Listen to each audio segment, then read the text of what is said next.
Welcome to the Urantia book. We were talking yesterday about some difficult problems that society has, and it seems to be gridlocked in. One of them being homelessness, addiction on the streets, healthcare, universal healthcare. Should we give people healthcare that aren't working? And the book points out that the solution that a neighboring planet found was that they do internment in work camps. Everybody has a job, but also everybody is provided with a place, a roof over their head, food to eat, medical, all of that type of thing. So they contribute.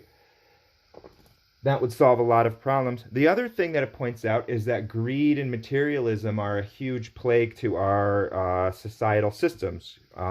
Industry, trade has just gone way overboard with the greed aspect of things. The important thing that I want to say about this is that you can't just isolate one of these solutions and say, wow, that sounds so cruel and unusual that somebody would want to intern people that are in a homeless camp to get them off of the streets, right? They have a problem with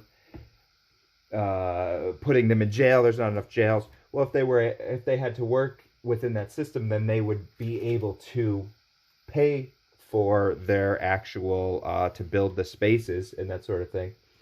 Now, here's the other thing. All of the world's problems are interconnected and interwoven like chains and knots in a jewelry box. Make sure you write this on your heart and embed this in your mind. When every single day, new chains are being added to that knot. It is that complicated, and we are in a real quagmire here. So you can't just look at this problem and say, wow, that doesn't sound like a good solution. You know, you might look at that and say, well, it'll just make both sides upset.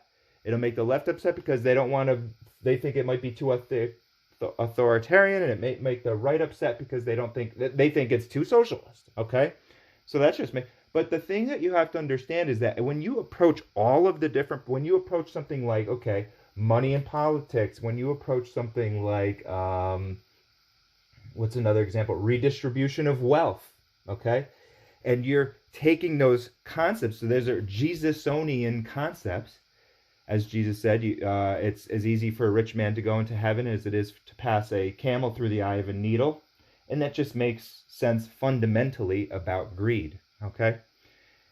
So if you do things like redistribute the wealth, people will have a 4-day work week, whatever, okay? I believe there's a part in the book that points out that the ideal allotment of time is 1/3 work, 1/3 progress, and 1/3 play.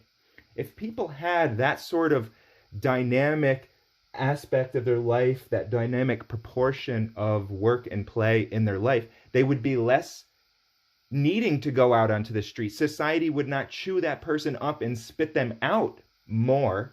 So you would have, and eventually, maybe after 100 years or so, this sort of plague would end. People would need less drugs because they're trying to escape less. They might become more spiritual in that process, and they want to go into truth and reality and goodness, and rather than escape. So when you approach problems from all the different facets, you can't just isolate them because the solutions might seem piecemeal, isolated, and they're meant to be that way by design from the forces who don't want solutions, because not having solutions keeps them in power. So they want you to segregate all these solutions. They don't want you to put the total picture together about, this book is total picture, folks. It goes into the history of the planet. It goes into the universe, all the spiritual revelations, all the spiritual goodness, which is a faith walk, yes, but it's not just a blind faith walk. When you read the whole book, you can see the wisdom coming through, and you conclude, they really must know what they're talking about. Let's look at some of that wisdom today. Christianity's problems. I just wanted to point out that that's just that. Remember, we have to unwind all of the problems. We have to look at them all as being interconnected knots. And then the solutions are much more apparent. Okay? Christianity's problems. Now here, when going into this, we're not trying to cast doubt, shadow, or shade on anybody's types of beliefs or things like that. If this is working for them, then that's fine. But this maybe is more addressing, let's look at it as more addressing, why hasn't Christianity changed the world? And if it's changed that person, that's great. It's very advanced as far as it's a monotheistic understanding of religion, but it will have its downsides and flaws and problems, and let's observe them and see what the Urantia book has to say. Do not overlook the value of your spiritual heritage, the river of truth running down through the centuries, even to the barren times of a materialistic and secular age. And this is important for all the religions. We don't want to just say, hey, that Buddha guy, he had a lot right, but he didn't have, maybe, he wasn't able to give this, 2,000-page revelation. So should we say, no, we don't, he's a garbage teacher? No, we want to foster these, understand these gems of meditation, what is it, gems of mentation that these early spiritual leaders have discovered. And we want to celebrate for them because we stand on the shoulders of our forebears. So even like a Paul or these disciples who maybe got things a little wrong when they were writing down the Bible, added their own human input or something. We don't want to just kick the thing out from under them. We want to say this is what they did right and this is what they did wrong. Just how we want to objectively look at our own life. And that way we don't have these sort of attachments that are clouding the truth. In all your worthy efforts to rid yourselves of the superstitious creeds of the past ages, make sure that you hold fast the eternal truth. This is just like if anybody wants to have any one-line critique of religion at all right there, it's just that. And another simple one-liner way to put that is that truth is living. But be patient. When the present superstition revolt is over, and that's what we're going through right now, the truths of Jesus' gospel will persist gloriously to illuminate a new and better way.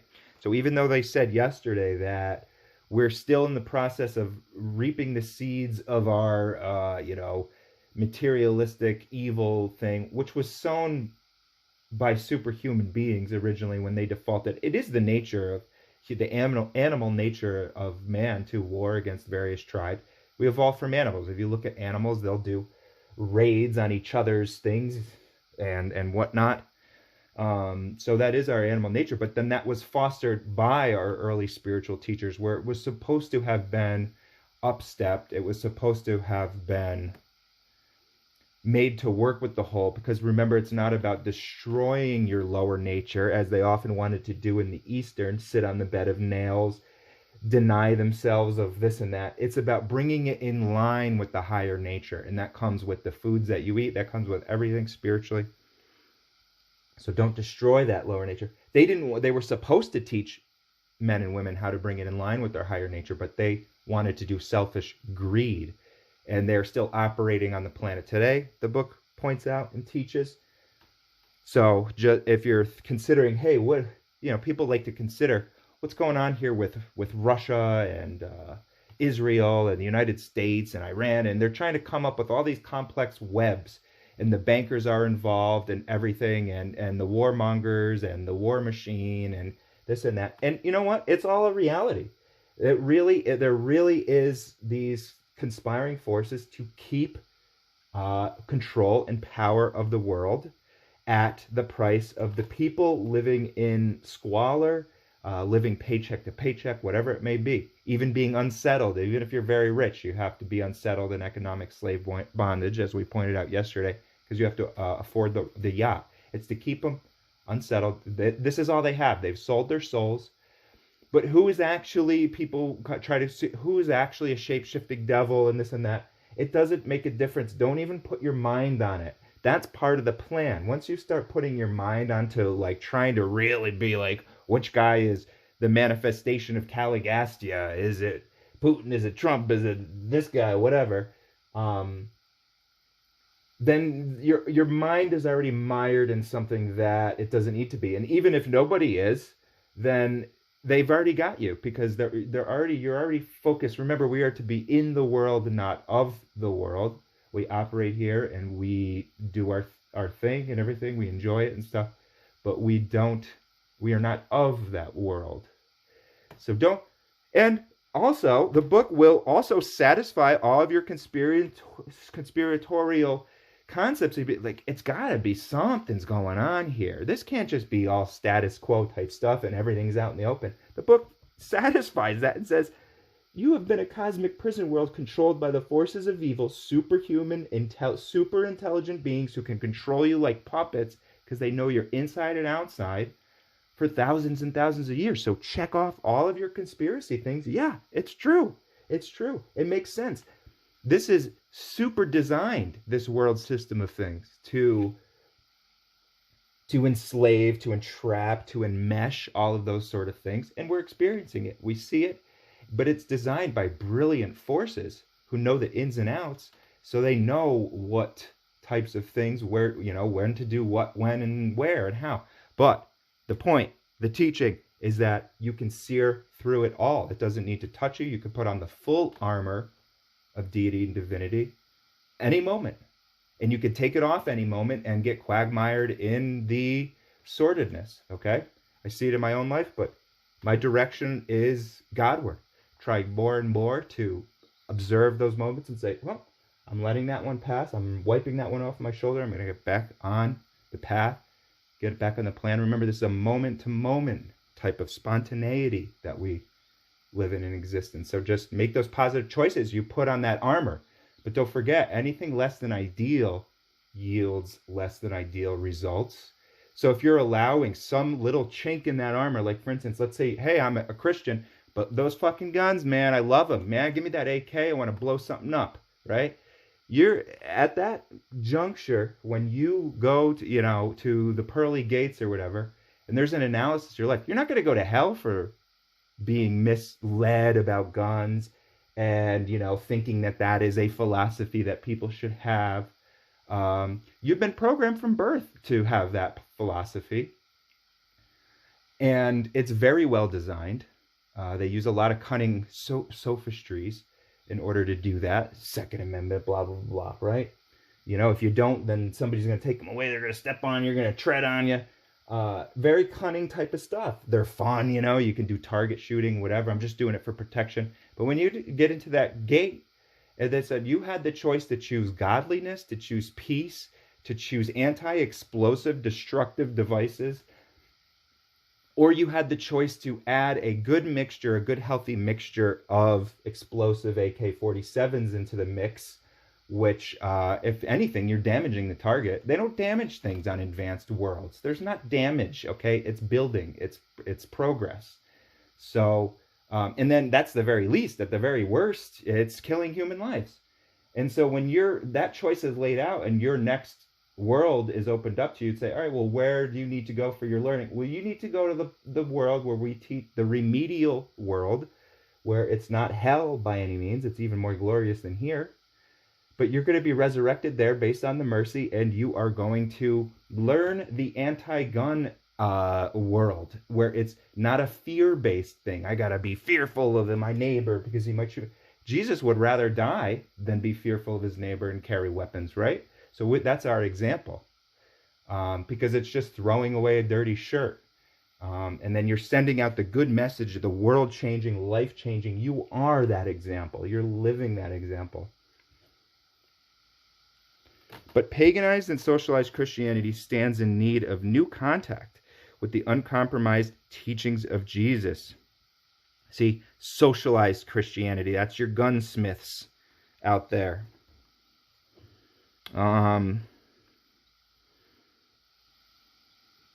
Uncompromised teachings of Jesus. It languishes for lack of a new vision of the Master's life on earth. A new and fuller revelation of the religion of Jesus is destined to conquer an empire of materialistic secularism and to overthrow a world sway of mechanistic naturalism. Urantia is now quivering on the very brink of one of its most amazing, enthralling epochs of social readjustment, moral quickening, and spiritual enlightenment. This mechanistic naturalism, somebody might say, naturalism, that sounds good. That is a mechanistic naturalism is basically like evolution is God. Okay, so anything that evolves is godly, and that is so. Then what would the next step be? It would be to create AI. Humans created AI, and then AI is going to take over the world, and that's completely fine. A mechanistic naturalist would say that's a mechanism, right? The universe is a mechanism. It's natural because the humans created it. But remember, God is beyond nature. Nature is not always a perfect representation of God. However, there is. I mean, look at nature. You have your disease. You have your various things.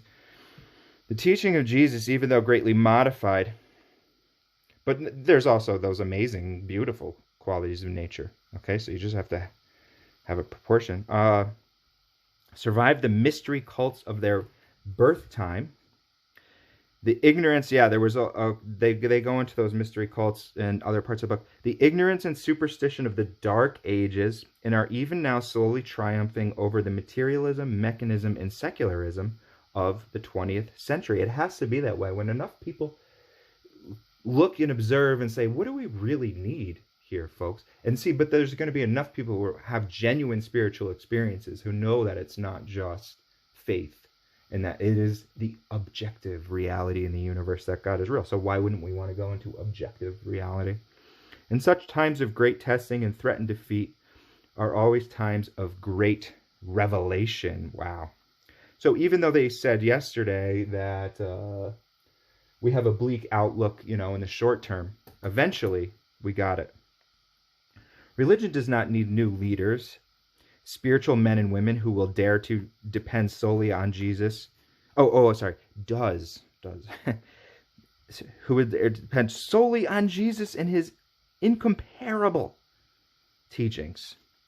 If Christianity persists in neglecting its spiritual mission while it continues to busy itself with social and material problems, and those things are, if you observe Catholicism, you're going to see very quagmired social structures. It's a political organization. Which deacon is getting promoted based on this and that? It's quagmired itself. The spiritual renaissance must await the coming of these new teachers of Jesus' religion, who will be exclusively devoted to the spiritual regeneration of men. They're saying, fuck the quagmire. And there's really, you just need to go here, folks, okay? And then you can be it. And then you can live this in your life. And it doesn't need to be a brass band or anything like that. And then will these spirit-born souls, you, quickly supply the leadership and inspiration requisite for the social, moral, economical, and political reorganization of the world. And that's it. That's it. The modern age will refuse to accept a religion which is inconsistent with facts. So there you go. We're talking about Christianity's problem. There's one of them. It's inconsistent with facts, and it's out of harmony with its highest concepts of truth, beauty, and goodness. And what would be one of those be? The fact that Jesus needed to be ransomed to appease an angry God. And they have all sorts of splits, and they have all sorts of various splits in their religious theology where they're trying to mentally gymnastic that way about God being the scapegoat, Jesus being the scapegoat. And God had to change his eternal attitude one day because of Earth, little old planet Earth, killed his son. And now he's like, okay, well, now we're going to have a different attitude in the universe. That salvation was always there. That wasn't a part of Jesus's mission. It happened and everything. The book goes all into that. So let's, that's all. The cross, that's just purely man's doing. There's nothing godly about that. Take that out of your mind. Let's look at his message, his life. The fact that he was a man on the planet. He wasn't just a God, walking on the planet.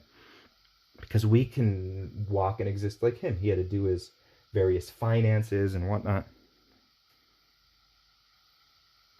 The hour is striking for a rediscovery of the true and original foundations of present-day, distorted and compromised Christianity. The real life and teachings of Jesus. Isn't that something? Christians should at least celebrate the fact that they, that Jesus is a reality. They should just go into that fact and let go of all of the inconsistencies. Primitive man lived a life of superstitious bondage to religious fear. All the way up. Melchizedek tried to undermine that, but Jesus tried to undermine that up until his life. It was really the predominant thing. Look at your Old Testament, fearing God. Modern civilized men dread the thought of falling under the dominance of strong religious convictions. Now, this is a thing. People are just going to reject all of it. It's hard to embrace this book for people because it's like, oh no, I don't want to. I went through it. I remember that. I remember that aspect of being like, man, submitting my will to the divine. That means this book, blah, blah, you know. I mean, you can do it inwardly. People did very well spiritually for thousands of years without a blue book. There were various lighthouses and powerhouses throughout time. But if you really want to put it all together, and remember, revelation is unearned knowledge. So that means you can go through and do the procedure of really getting your mastery down, harmonizing all of your spiritual, mental, physical, personal systems through self-mastery. And you can have these revelations on your own, the auto-revelations, or you can read the book, which is a huge shortcut. It's an apocryphal revelation. You should do both, really. Why wouldn't you want to? You know, life-giving self-mastery, less medical bills, less sickness, all that. Thinking man has always feared to be held by religion. When a strong and moving religion threatens to dominate him, he invariably tries to rationalize, traditionalize, and institutionalize it, thereby hoping to gain control of it. By such procedure, even a revealed religion becomes man-made and man-dominated. And I've seen it in the Urantia community as well. There is a Urantia kind of community, and I've seen a lot of this sort of man influence into it, where they're trying to religionize this thing. Let's see. Modern men and women of intelligence evade the religion of Jesus because of their fears of what it will do to them and with them. It's life and world changing. It really is. So, you know, you might look at that and say, geez, do I really want to dip my toe into that water?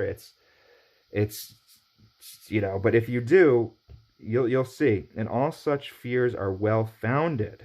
The religion of Jesus does indeed dominate and transform its believers, demanding that men dedicate their lives to seeking for a knowledge of the will of the Father in heaven, and requiring that the energies of living be consecrated to the unselfish service of the brotherhood of man. Selfish men and women simply will not pay such a price for even the greatest spiritual treasure ever offered mortal man. Only when man has become sufficiently disillusioned by the sorrowful disappointments attendant upon the foolish and deceptive pursuits of selfishness, and subsequent to the discovery of the barrenness of formalized religion, will he be disposed to turn wholeheartedly to the gospel of the kingdom, the religion of Jesus of Nazareth. And a good way to look at that is about that whole we learn our lesson one of two ways line. Plan A is gentle love and guidance. This goes for everywhere in the universe. Reading these words and saying, that is, I can go along with that. That's gentle love and guidance. Or they're saying plan B, which is trial and tribulation, banging your head on the wall individually and collectively as a planet until finally you say, well, we got to change something here. We got to do something different. There was a good video called the Thrive video. People should check that out. One of the key quotes on that is, what on earth will it take? At what point do we realize that we need to look at gospel? They say, don't get caught up in this type of stuff, okay? This kingdom word, people might say that's serfdom, blah, blah, blah, blah. You can call it the domain of heaven, the gospel of the domain. The religion, don't let those types of terms, you really have to try to break through those terms to understand this being with so loaded, folks, the most loaded being in the history of the planet. And with that, but why, if it's a reality, you can't say, well, let's undo Jesus because it's so loaded.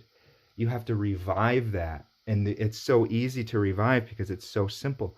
Brother and sisterhood of all humans, son and daughtership with God. And if you don't like the word God, call it deity, call it divinity, call it whatever, okay? The world needs more first-hand religion. Even Christianity, the best of the religions of the 20th century, is not only a religion about Jesus, but it's so largely one which men experience secondhand. It's about this and that. They're not, you have to have these spiritual experiences, individually. They take their religion wholly as handed down by their accepted religious teachers. What an awakening the world would experience if it could only see Jesus as he really lived on earth and know firsthand his life-giving teachings. Descriptive words of things beautiful cannot thrill like the sight thereof, neither can creedal words inspire men's souls like the experience of knowing the presence of God. And I've had that experience once in my life. It lasted for about 10 seconds. And it was at my most dedicated spiritually. And I am on the trajectory to get back at that, but at my own pace. But it really is true. It's definitely beyond words. That's available to everybody. Maybe people are having that, and that has been more than 10. Maybe they're walking in that realm of their existence right now. And I hope to get to that level because it really is what they said right there. But expectant faith will ever keep the hope door. See, you faith through all that of man so open for the entrance. Remember, belief to faith to knowing. Christianity could be a belief system. Faith could be like, all right, I'm really consecrated in this. Let's even let go of some of the systematic aspects of it in order to pursue the faith wholeheartedly.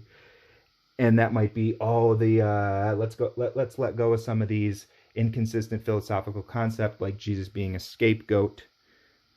But then you will have the knowing experience. But remember, faith will grant you could go for lives and lives and lives on the progression with just that, until you get it all together for that knowing type of thing.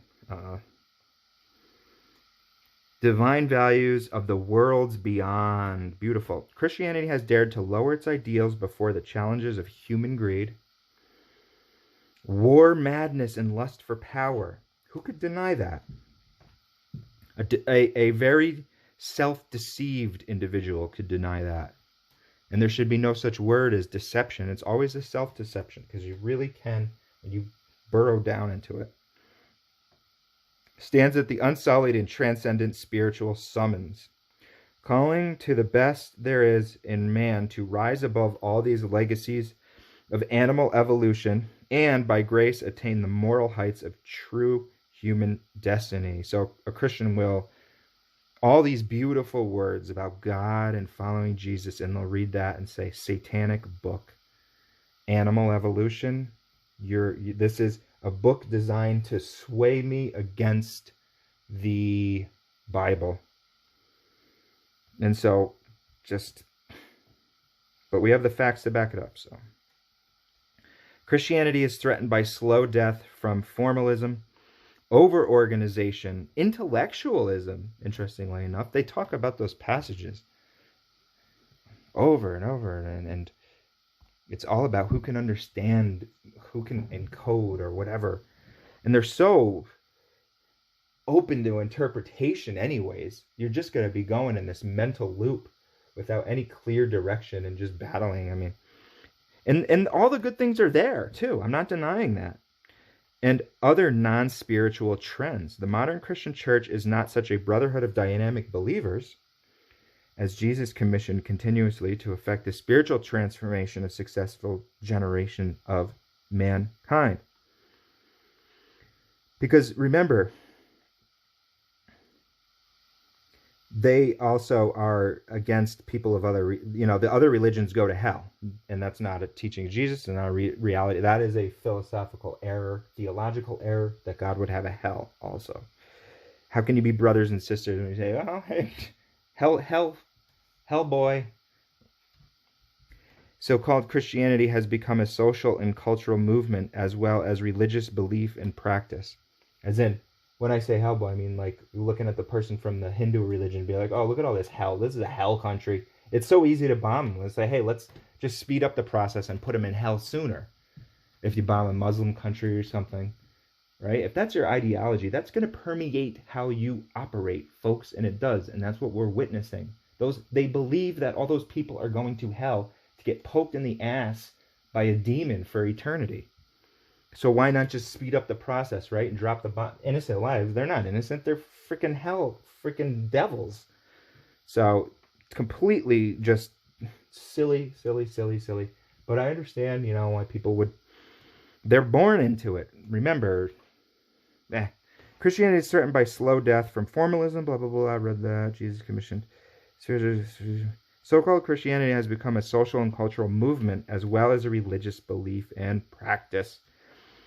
Look at your churches and all that, social, get the donuts afterward, whatever. The stream of modern Christianity drains many an ancient pagan swamp and many a barbarian morass. Many old and cultural watersheds drain into this present-day cultural stream, as well as the high Galilean tablelands, which are supposed to be its exclusive source. Oh, this book is freaking brilliant. And that's Jesus of Galilee, however you say that. Okay, there it is, folks. I mean, that's brilliant. Thanks for checking out the video. Carry on. Enjoy your spiritual journey as you progress upward, ever ascending upward and inward.